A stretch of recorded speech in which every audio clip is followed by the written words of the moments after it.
नमस्कार, city post live में आपका स्वागत है। मैं हूं अनुराग। जाति आधारित जनगणना पर अब भारी बवाल हो गया है। जी हां, एनडीए के अंदर उठा पटक मच गई है। जिस तरह से बीजेपी नेताओं ने अभी थोड़ी देर पहले जीतन राम मांझी को नसीहत दी और नीरज सिंह बबलू ने तो यहां तक कह दिया कि वो बूढ़े हो गए हैं, तो अब इस पर मांझी की पार्टी भड़क गई है। जी हां, उधर नीतीश कुमार दिल्ली में उन्होंने साफ कर दिया कि वो जाति आधारित जनगणना की मांग से पीछे नहीं हटने वाले हैं और इधर बीजेपी उन्हें नसीहत देते दिखी। बीजेपी ने कह दिया कि ये बेफजूल है, जाति आधारित जनगणना का कोई मतलब नहीं है। बीजेपी के मंत्री जो नीतीश के सरकार में ही शामिल हैं, अमरेंद्र कुमार सिंह, उन्होंने सीधे सीधे कह दिया कि ये जो है बेफजूल की बातें हैं, इससे कोई फायदा होने वाला नहीं है, इसकी कोई ज़रूरत नहीं है जाति आधारित जनगणना की। और उससे आगे निकलते हुए नीरज सिंह बबलू ने तो मांझी को नसीहत भी दे दी, बूढ़ा भी बता दिया और कह दिया कि जो पहले जनसंख्या नियंत्रण कानून लागू किया जाना चाहिए और मुस्लिम यानी अल्पसंख्यकों पर एक बड़ा बयान भी दे दिया। मांझी जी पर मुझे लगता है कि उम्र का असर हो गया है। मांझी जी हमारे एनडीए के सीनियर नेता हैं, उन्हें कंस्ट्रक्टिव बयान देना चाहिए। उन्हें तो ये देखना चाहिए कि इस देश में और इस राज्य में जनसंख्या विस्फोट हुआ है और पहले जनसंख्या नियंत्रण कानून बने, उसके बाद कोई और गिनती की आवश्यकता है। और अगर गिनती की ही बात होगी तो जो हमारे देश में, हमारे राज्य में कथित अल्पसंख्यक है, पहले उनकी गिनती हो जाए कि आज वो अल्पसंख्यक है या नहीं है और कई गुना उनके जनसंख्या में वृद्धि हुआ, पहले वहां से गिनती शुरू हो जाए, उसके बाद कोई और गिनती हो। धन्यवाद।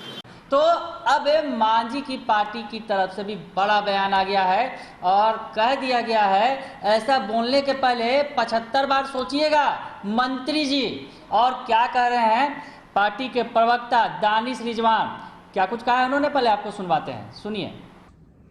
देखिए, जातीय जनगणना हमारी डिमांड थी, है और रहेगी।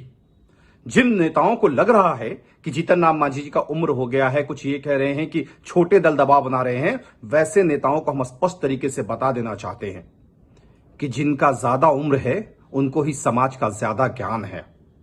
आजकल नया नया बंडी पहन लेने से आप नेता नहीं हो जाइएगा। देश की आवाज को, देश के जज्बात को और आवाम की बातों को समझने के लिए उम्र जरूरी है। इसलिए जातीय जनगणना का जो लोग विरोध कर रहे हैं, हमें लगता है वो मानसिक तौर पे दिवालियापन के शिकार हो गए हैं।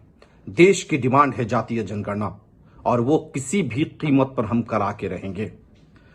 जिन लोगों को ये लगता है कि छोटे दल डिमांड कर रहे हैं, हम ऐसे मंत्रियों को स्पष्ट तरीके से संदेश दे देना चाहते हैं कि आज उन्हीं छोटे दलों के चलते आप सरकार में मंत्री बने हैं। इसलिए बोलने से पहले 75 बार सोचिएगा कि बोल क्या रहे हैं। तो सुन लिया आपने, मांझी की पार्टी की तरफ से भड़क गई है मांझी की पार्टी। दरअसल जो नीरज सिंह बबलू का बयान आया है खास करके, जिसमें उन्होंने मांझी को बूढ़ा बता दिया और कहा है कि वो बुढ़ापा की वजह से, अधिक उम्र होने की वजह से इस तरह की बातें कर रहे हैं, इस तरह की मांग कर रहे हैं। तो अब मांझी की पार्टी ने साफ कर दिया है कि मंत्री जी, आप किसकी बदौलत मंत्री बने हैं, थोड़ा सा अपने गिरेबान में झांक लीजिएगा। हालांकि इस शब्दों का इस्तेमाल नहीं किया, लेकिन कहा उन्होंने साफ साफ जिस तरह से तेवर थे करे कि पहले आप अपने अंदर झांक लीजिए कि आप मंत्री किसकी वजह से हैं। इन छोटी पार्टियों की वजह से मंत्री आप बने हुए हैं आज। और खास करके निशाना मांझी की पार्टी का नीरज सिंह बबलू पर है। जिस तरह से उन्होंने विवादास्पद बयान दिया है मांझी के बारे में, तो अब कह दिया है हमने कि 75 बार सोच लीजिएगा ऐसा बोलने के पहले कि किसकी बदौलत आपकी सरकार चल रही है और किसकी बदौलत आप मंत्री बने हुए हैं। तो भारी गुस्से में है अब मांझी और उनकी पार्टी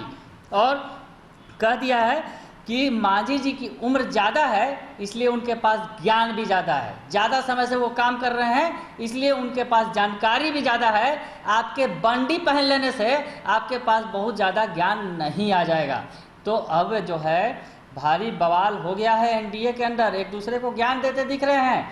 इधर नीतीश जी का स्टैंड है कि वो जातीय आधारित जनगणना करा के रहेंगे, उधर बीजेपी उन्हें नसीहत दे रही है, मांझी को भी नसीहत दे रही है और इधर मांझी की पार्टी अब गुस्सा होकर बीजेपी को जो है सीधे सीधे खरी सुना रही है, बल्कि यूँ कह रही है कि साफ साफ बता रही है कि ऐसा बोलने के पहले 75 बार सोचिएगा। बने रहिए सिटी पोस्ट लाइव के साथ, तमाम खबरों से आपको अपडेट रखेंगे। फिलहाल के लिए इतना ही, धन्यवाद।